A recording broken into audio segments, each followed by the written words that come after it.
Joshua Williamson, Steven Segovia, Mike Henderson, and Howard Porter wrap up Shadow War as Geo-Force makes his presence known to Batman and Talia Al Ghul as he enacts this final part of his plan to ensure Talia joins her father in the afterlife.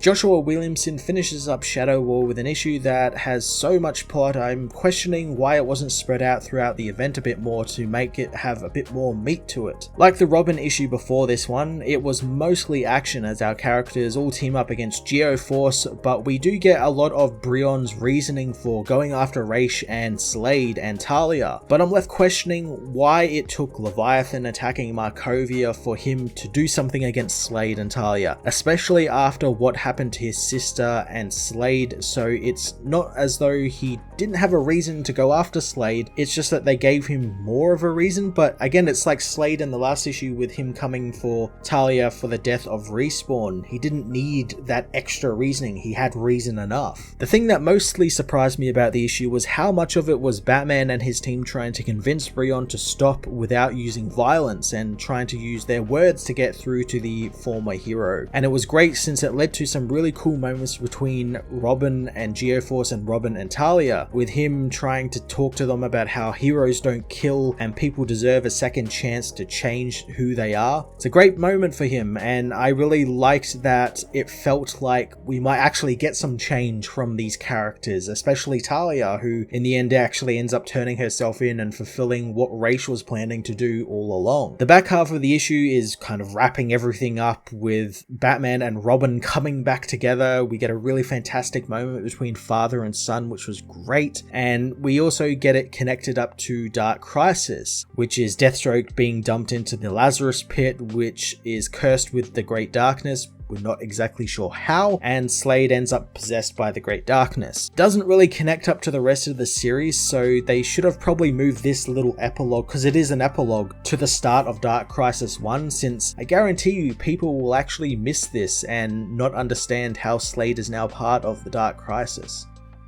Steven Segovia, Mike Henderson, and Howard Porter combine their talents for some lovely looking artwork that rounds out the Shadow War. Steven does a lot of the heavy lifting. He does the first 31 pages of this 37 page book, and I loved all his battles with Geo-Force and Robin, and Geo-Force using his powers to great effect, like making a giant rock titan, as well as getting to see the utter destruction caused by Leviathan on Markovia, and it was some great cinematic full page spreads that show just the city getting absolutely destroyed. Mike and Howard also do the sort of wrap-ups with Batman and Robin and the stuff with Deathstroke, and it all looks fantastic. And again, the one thing that this series has done really well is consistency in the art, since it all flows really well nicely together, and that's the one thing throughout this entire series I have quite enjoyed.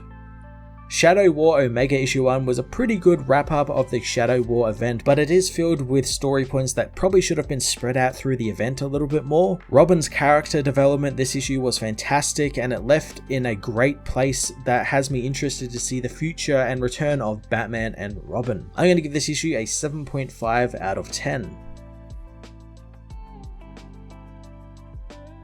Shadow War Omega Issue 1 heads to the past, where Brion asks his council how Leviathan is getting away with what they are doing to his country. People tell him the royal family is mostly symbolic nowadays, and while he has powers, he is no longer invulnerable, and his weaknesses have become their weaknesses, as Mark Shaw and Leviathan have come to them with a legal offer for the country, and they are going to take it since their people are in desperate need of financial aid. Suddenly, the city is attacked by a hail of meteors as Geoforce springs into action, saving the people and getting them safely underground as he proclaims that Geoforce will save Markovia. He is suddenly smashed into the ground by one of the large rocks, and later, as the city burns, he awakens, finding himself the only survivor of the attack. In the present, he tells Batman that Talia Al Ghul is behind the attack thanks to her mission to gain control of Leviathan back from Mark Shaw. He knows that he had two people in his life he truly hated, Talia and Slade Wilson, so when Raish wanted to turn himself in, he saw an opportunity to kill kill both Slade and Talia. Brion causes another earthquake as Batman tries to talk with the former hero, but Geoforce wonders if Batman knows what Deathstroke did to his family and to his sister, since everyone seems to forget that, and while he tried to kill him before, he failed. Brion knows that he had to stop Slade, and if he couldn't be a hero for Markovia, he would be a hero for the world, since Raish, Talia and Slade should have been killed years ago, and now doing it and posing as Deathstroke has hurt his soul. Batman knows that this is because he isn't a monster like Slade, and what he is doing isn't justice. Geoforce wonders what would Batman do if Gotham was destroyed, and if Raish had succeeded in one of his plans, would Batman have let him live? Angel Breaker and Ghostmaker's battle spills into the room, so Geoforce blasts Breaker into a wall with his rocks. Batman tells Koa to get Batman Inc. and anyone else out of there as Geoforce powers continue to build, knowing that if he can't have his home, neither can they. Deathstroke's body is taken by the Society as Rose tries to follow, but is cut off from them by some rubble. She finds herself, Robin, Batman and Talia are trapped in the building, but Batman knows they can jump the 100-foot drop down the mountain. The team head for the window as Black Canary arrives in a Batplane, telling Batman that if he needed a ride, all he had to do was call her. The heroes get on board and blast off, but Geoforce hits the plane with a lava flow, causing it to crash. Getting out of the crashed jet, Batman asks how Canary found them, learning that Angel Breaker came to her to ask for help in killing Deathstroke, so she followed the villain. Rose tells her Deathstroke is dead and Talia killed her, as Robin wonders where Geoforce has gotten to as a booming voice calls today Talia's Judgment Day. Geoforce reveals that he has taken on a huge stone titan form, telling Talia that her lineage ends there. He begins to attack, making Brion think that it's unbelievable anyone would die trying to protect a monster like Taliha Al Ghul. He wipes her ninjas away as Talia saves Batman from a flying rock, cutting it in half. Batman thanks her, but she doesn't want him to read into it, wondering where their son is. Robin meanwhile grapples up the giant titan, with Talia knowing that he is seeking revenge. Damian demands the cowardly Brion show himself, goading Geoforce into revealing his location. The villain fires rocks at Damian, wondering who said he was hiding. Robin dodges the rocks, saying Brion hid when he disguised himself as Deathstroke. Brion doesn't think that Robin is aware of how much he sacrificed as he watched his country burning, and Talia did it, and thanks to it, a piece of him forever burn with his people, and he will know he is righteous in his choices because of it. Robin attacks, but Brion punches the wind out of the boy. Having heard stories of the hero and how he was also trained to be a weapon like him, but he did it for the love of his country. He knows that after Talia and Raish tried to kill Robin, he is still defending them. Robin knows that it doesn't matter who they were, as Geoforce killed people and his actions led to the deaths of others, and others who never had the chance to change themselves, and then he called himself a hero because of it. He kicks Geoforce in the face, telling him that heroes don't kill. With Brion knocked out, the giant rock titan begins to crumble, almost falling on Damian, but Batman tackles the boy out of the way, knowing he'll always catch his son. Rose knows that this isn't over as Talia intends on killing Brion, who wonders if he is supposed to beg for mercy now. Talia tells him there'll be no mercy today as Batman tries to talk her down. Robin tells him to stop, wanting his father to trust him as he goes to see his mother, telling her that Brion killed Raish because of his actions, and Raish was far from innocent and he earned his death, but in the end believed the family could be something better.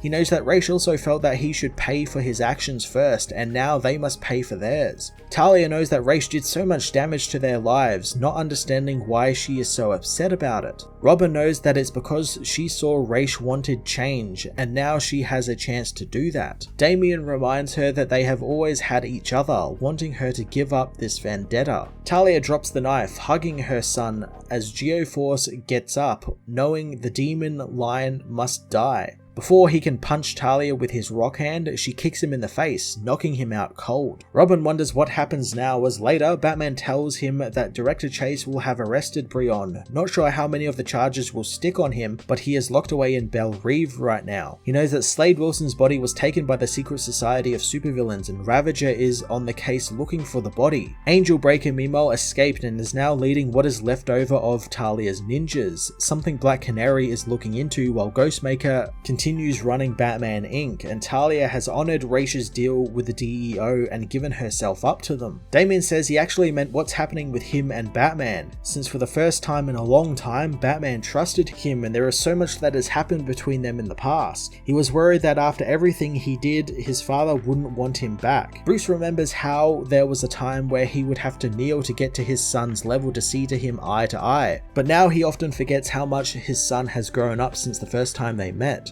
He knows change like that is hard for him, but he is proud of his son and the man he is becoming, knowing that he will always have a place by his side. Batman wonders when he was going to tell him about this death tournament he was in and his new girlfriend as Oracle contacts them, telling them that Killer Moth and Firefly have teamed up and are rampaging through the city and the GCPD have cornered them in Slaughter Swamp. Barb asks if Batman needs backup, but Batman knows not today since this one calls for Batman and Robin. Elsewhere, the secret society of supervillains take the dead Slade to a Lazarus pit, dumping him into it. They wonder if this is the wisest course of action, as Prometheus says that Slade was the only one who came to their aid and they owe him. They notice the pit has begun bubbling and soon the green-hued Lazarus pit is covered with a blackness. Slade rises from the tar-coloured pit, demanding to know where Talia is. Prometheus says that they got away, as the others notice the pit didn't heal Slade's eye. The team wonder if they are going after Batman, but Slade wants them to think bigger, making Prometheus wondering if they're preparing for a crisis now. Slade Wilson, now infected by the Great Darkness, says that they have a new contract and they are going to kill everyone.